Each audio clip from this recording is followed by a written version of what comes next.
Breaking news. প্রিয় দর্শক, 13-10 জাতীয় সংসদ আবারও উত্তাপ হয়ে উঠেছে। গণভোট ও সংস্কার প্রস্তাব নিয়ে বিরোধী দল ও সরকার দলীয় সংসদ সদস্যের মধ্যে মতপার্থক্যের কারণে বিরোধী দলীয় পুনরায় সংসদ বয়কট করার ঘোষণা দিল। চলুন দর্শক, বিস্তারিত সরাসরি চলে যায় সংসদ ভবনের টিভির পর্দায় দেখার জন্য। নতুন নতুন সংবাদ দেখতে আমাদের চ্যানেলটা সাবস্ক্রাইব করে পাশে থাকবেন। আমরা বুঝে শুনেই বলছি যে এই দুই কারণেই আমরা এখন ওয়াকআউট করছি। আপনাকে ধন্যবাদ। এই জন্য তার প্রতিবাদে আমরা ওয়াকআউট করছি। মাননীয় বিরোধী দল নেতা, আপনি আমার বক্তব্য তো সম্পূর্ণ করতে দিলেন না। আমি আপনার পুরো বক্তব্য শুনেছি। গতকাল যখন দিবসের সর্বশেষ কর্মসূচি আলোচনা হয়, আলোচনার শেষ বক্তা ছিলেন মাননীয় আইনমন্ত্রী। তিনি তার বক্তব্যে আমাকে একটু হয়তো খেয়াল করেন নাই ভালো করে, আমার কথাটা আমার তাই মনে হয়েছে। ইন্টেনশনালি উনি বলেছেন, এটা আমি মনে করি না। আমি যা বলেছি তিনি এর বাইরে গিয়ে একটু আমার সম্পর্কে বলে ফেলেছেন। গতকাল যে এজেন্ডাটা আমরা উত্থাপন করেছিলাম, এটা ছিল মূলত গণভোট এবং গণভোটে সংস্কারের যে প্রস্তাব গিয়েছিল, এর আলোকে যে পরিষদটা গঠন হওয়ার কথা, সেই পরিষদের সভা আহ্বান সম্পর্কে এটাই ছিল মূল নোটিশের বিষয়বস্তু। এক পর্যায়ে মাননীয় স্বরাষ্ট্রমন্ত্রী একটা প্রস্তাব এনেছে। এই প্রস্তাবে আমার বক্তব্যে আমি রেসপন্স দিতে গিয়ে বলেছিলাম, যেহেতু আলোচনাটা হয়েছে সংস্কার পরিষদের উপর, যদি এইটাকে কেন্দ্র করে কোনো কমিটি, বিশেষ কমিটি গঠন হয়, তাহলে আমরা ইতিবাচকভাবে সেটা ভেবে দেখব। এবং একই সাথে বলেছিলাম যে সেখানে সরকারি দল এবং বিরোধী দল থেকে সমান সংখ্যক সদস্য নিলে এটা অর্থবহ একটা কমিটি হিসাবে রূপ নেবে বলে আমরা বিশ্বাস করি। যেহেতু আমরা এখানে এসেছি সংকট নিরসনের জন্য, সংকট তৈরির জন্য নয়। এর উত্তরে তিনি তার কথা বলেছেন। আমার বক্তব্য যেহেতু আগে হয়ে গেছে, বিষয়টা আমি ক্লারিফাই করলাম। কিন্তু যেহেতু এটা জন আকাঙ্ক্ষার বিষয়, গণভোটের বিষয়, প্রায় 70% মানুষের রায়ের বিষয়, আমরা প্রত্যাশা করেছিলাম যে আপনার মাধ্যমে প্রতিকার পাবো এবং সিদ্ধান্তের জন্য আমি আপনাকে আহ্বান জানিয়েছিলাম। কিন্তু কোনো সিদ্ধান্ত হলো কিনা আমি বুঝতে পারি নাই। এই বিষয়টা আপনার কাছ থেকে আমি স্পষ্ট জানতে চাই। ধন্যবাদ মাননীয় স্পিকার। মাননীয় বিরোধী দলের নেতা, কালকের প্রস্তাবটি ছিল একটি মুলতবি প্রস্তাব।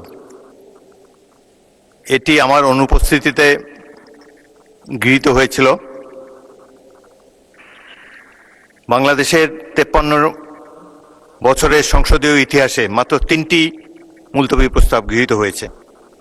একটি জনাব আনোয়ার হোসেন মঞ্জুর, অপরটি ছিল গ্রেনেড হামলা সম্পর্কিত, আর একটি ছিল নূর ইসলাম মনির কোস্টগার্ড সম্পর্কিত। বছর পর বছর চলে যায়, কোনো মুলতবি প্রস্তাব গৃহীত হয় না সংসদে। তারপরেও প্রাণবন্ত আলোচনার জন্যে ডেপুটি স্পিকারের সভাপতিত্বে মুলতবি প্রস্তাবটি গ্রহণ করা হয়েছিল। এই আপনি জানেন যে যেই সমস্যার সমাধান আইন প্রণয়নের মাধ্যমেই কেবল করা যায়, সেটি নিয়ে মুলতবি প্রস্তাব হতে পারে না। তারপরেও উদারভাবে বিরোধী দলকে কথা বলার সুযোগ দেবার জন্যে এটি গ্রহণ করা হয়েছে। আরও একটি আমি বলতে চাই, এই সম্পর্কিত আরও একটি নোটিশ, আরও একটি মুলতবি প্রস্তাবের নোটিশ আজকে আমরা বিবেচনা করব। আপনাদের মধ্যে যদি কোনো কথা বলার বাকি থাকে, আমি বলেছিলাম যে বাকি কথা হলে আগামীকাল হবে, আজকেও আপনারা যদি প্রয়োজন হয় সেই নোটিশটি সম্পর্কে যখন আলাপ আলোচনা করব, আপনাদের আরও যদি বক্তব্য থাকে, কথা বলার অবারিত সুযোগ আপনারা পাবেন। এটি একটি জাতীয় সমস্যা, যত গুরুত্বপূর্ণ বিষয় আছে, আমরা আশা করি ট্রেজারি বেঞ্চ এবং বিরোধী দল মিলে খোলাখুলিভাবে কথাবার্তা বলে সংসদে প্রাণবন্ত আলোচনার মাধ্যমে আপনারা সিদ্ধান্ত নেবেন, সেই সুযোগ আপনাদের রয়েছে। এটি মহান হাউস অব দি পিপল, আপনারাই ডিসাইড করবেন রুলস অফ প্রসিডিওর অনুসারে আমরা যাতে পরিচালিত হতে পারি। তো আমি বলেন। প্রতিকার চেয়েছিলাম। এ বিষয়টা কোনো দলের সাথে সম্পর্কিত না। যে বিষয়টা নির্বাচনের আগে সরকারি দল, বিরোধী দল সবাই একমত হয়েছিলাম, এর সপক্ষে কথাও বলেছি, ক্যাম্পেইন করেছি। আমরা প্রতিকার যে পেলাম না, এতে আমরা না, এতে দেশবাসীর তাদের রায়ের প্রতিফলন হলো না, মূল্যায়ন হলো না। আমরা বিরোধী দলে বসে এই অবমূল্যায়ন আমরা মেনে নিতে পারি না। এই জন্য তার প্রতিবাদে আমরা ওয়াকআউট করছি।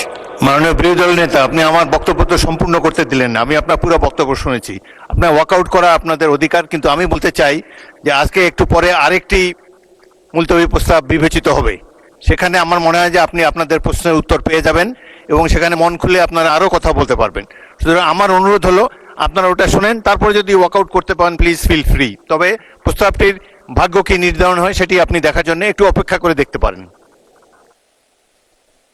বিরোধী দলের নেতাকে মাইক দেন। হ্যাঁ, ওই নোটিশটাও আমাদের নজরে আগে কিছুটা এসেছে এবং আমরা মনে করি যে মূল নোটিশকে চাপা দেওয়ার জন্য ওই নোটিশটা সামনে আনা হয়েছে। এই জন্য দুইটার প্রতিবাদেই আমরা এই সংসদ থেকে আপাতত মাননীয় বিরোধী দলের নেতা, ধন্যবাদ মাননীয় নোটিশই তো উত্থাপন হয়নি, আপনি কি করে বুঝলেন কোনটা চাপা দেওয়ার জন্য এটা করা হচ্ছে? আমি অনুরোধ করছি একটু ধৈর্য ধরে অপেক্ষা করেন, নোটিশের বিষয়বস্তু শুনেন, তারপরে আপনারা ফিল ফ্রি টু মাননীয় ওয়াক আউট। স্পিকার, আপনার অ্যাবসেন্সে এই হাউসে এই নোটিশটা পড়া হয়েছে, সংশ্লিষ্ট সদস্য এটা পড়েছেন, আমরা শুনেছি। এই জন্য তার প্রতিবাদে আমরা ওয়াক আউট করছি। মাননীয় বিরোধী দল নেতা, আপনি আমার বক্তব্য তো সম্পূর্ণ করতে দিলেন না, আমি আপনার পুরো বক্তব্য শুনেছি। নিশ্চয়ই সংসদীয় রীতি অনুযায়ী আপনারা ওয়াক আউট করতে পারেন, ফিল ফ্রি। ধন্যবাদ।